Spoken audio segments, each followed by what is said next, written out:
What if what you believe about the Messiah is incomplete? What if Jesus or YESHUA really is who the Bible foretold, but almost no one understood it the right way?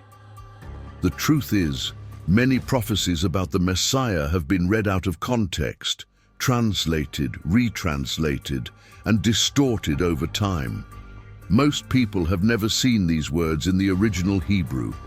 They've never noticed the connections with the Torah, the Psalms, or the prophets. And yet, they speak with such certainty about what Jesus should have done to be accepted as the Messiah. But what if it's the opposite? What if the real issue lies in how these promises were taught? Today, you'll discover why YESHUA fulfills much more than it seems, and why the faith you carry in your heart might be about to deepen like never before. When someone reads a verse from the Bible, they may think the message is clear, direct, and objective. But the truth is, how that text is interpreted changes entirely depending on who's reading it. An Orthodox rabbi, a Pentecostal pastor, or a liberal theologian might see completely different paths in the same passage. That's because faith, like hermeneutics, is shaped by experience, tradition, and even the wounds of each generation. Think of a simple house rule, like no phones at the dinner table. In one family, it means communion. In another, it might mean control. Now imagine applying that to ancient biblical texts that have survived wars, translations, and cultures. Interpreting God's will requires more than reading. It requires understanding the heart of the reader, and in that, even the spaces between the lines speak. That's why great scholars like Gadamer and Ricoeur never treated hermeneutics as a formula, but as a living encounter between text and reader. That's why YESHUA can be seen by some as the promised Messiah, and by others as just another charismatic leader of his time. It's not just about facts, it's about lenses. Understanding this doesn't weaken faith, it strengthens it. It shows that the Spirit moves through layers, through nuance, through encounters. Long before writing filled scrolls, voices carried truths. In Judaism, the oral Torah was passed down generation to generation, treasured in the heart. But this wasn't exclusive to Jews. Hindus memorized the Vedas for centuries. Muslims trusted the Hadiths. Indigenous peoples passed down entire worldviews without touching paper.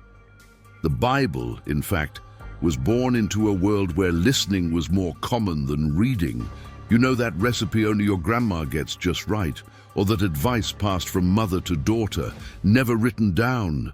That's oral tradition in practice. And believe it, these teachings survive not because they're in a book, but because someone chose to live them with faith. So when someone doubts the oral Torah or questions the reliability of tradition, maybe they're underestimating the strength of a people who live what they teach. Scholars like Gershom Scholem and Yosef Yerushalmi emphasize that the problem isn't how truth is transmitted, it's who legitimizes it. After all, does a text written by someone without lived experience carry more authority than wisdom lived out for centuries? YESHUA, for many, the Messiah, also taught orally. And this leads us to an even deeper tension. When different traditions begin to compete over who can interpret the prophecies, it's easy to find people who speak with confidence about the Bible's prophecies. But is truly understanding these texts that simple? Many rightly question whether it's possible to interpret the Tanakh, the Old Testament, without deeply knowing Hebrew, the historical context, and the cultural codes embedded in every word. Without that, distortion isn't just possible, it's inevitable. Imagine someone trying to explain a Brazilian song using an English dictionary. They might translate the words, but lose the rhythm, the feeling, the spirit. Likewise, many modern interpreters talk about the prophecies as if they're simple riddles, without ever diving into the original language.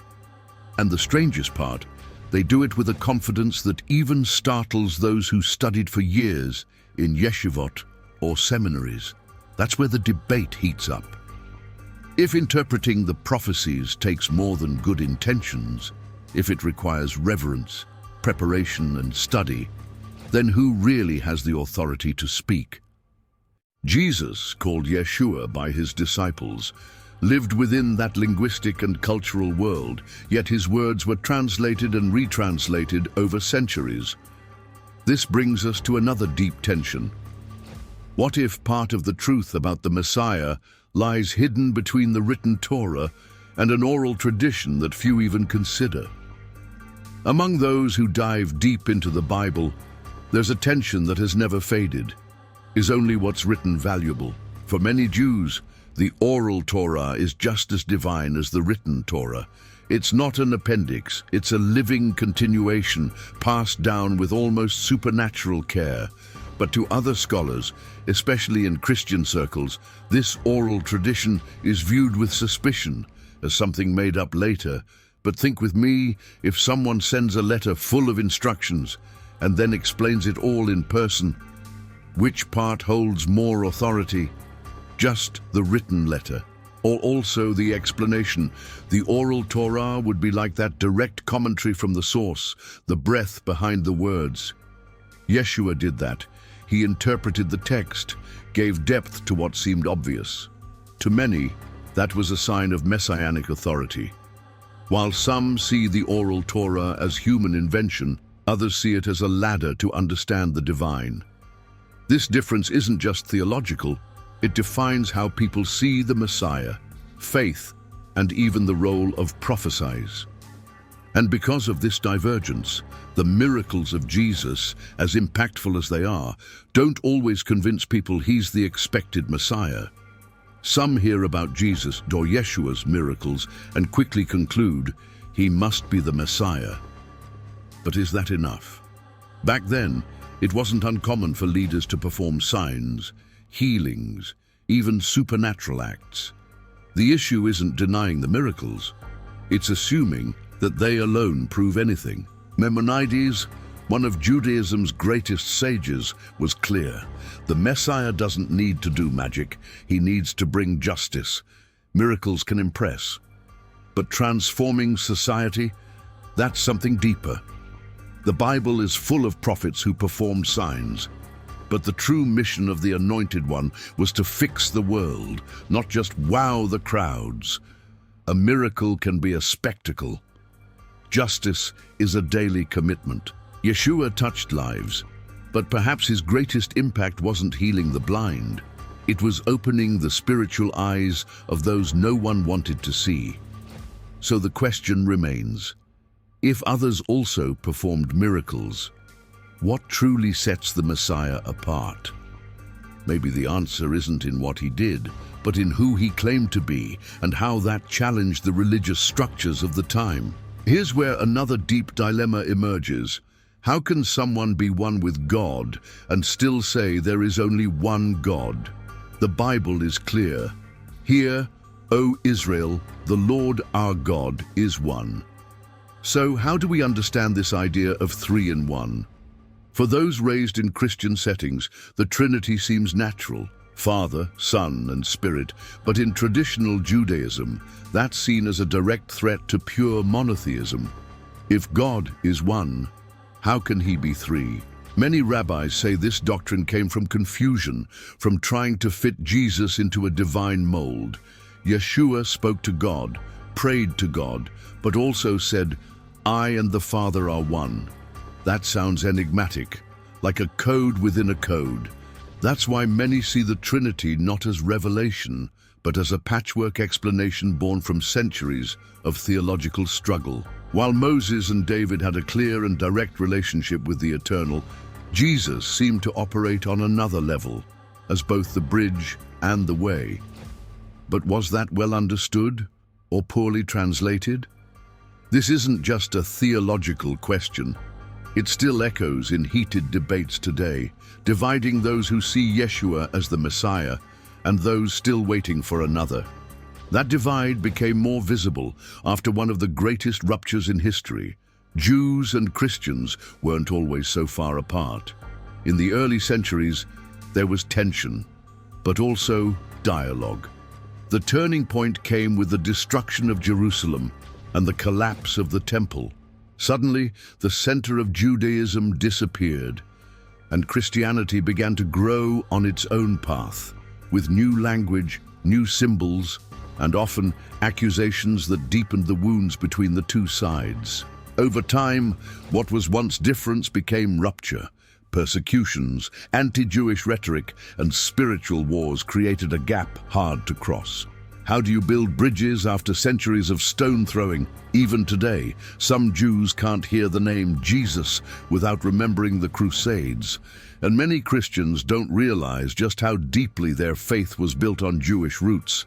YESHUA, called Messiah by many, was born, lived, and taught as a Jew.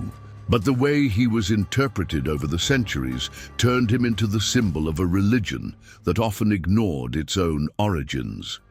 Yet, amidst that historical pain, Christian scholars did something unthinkable.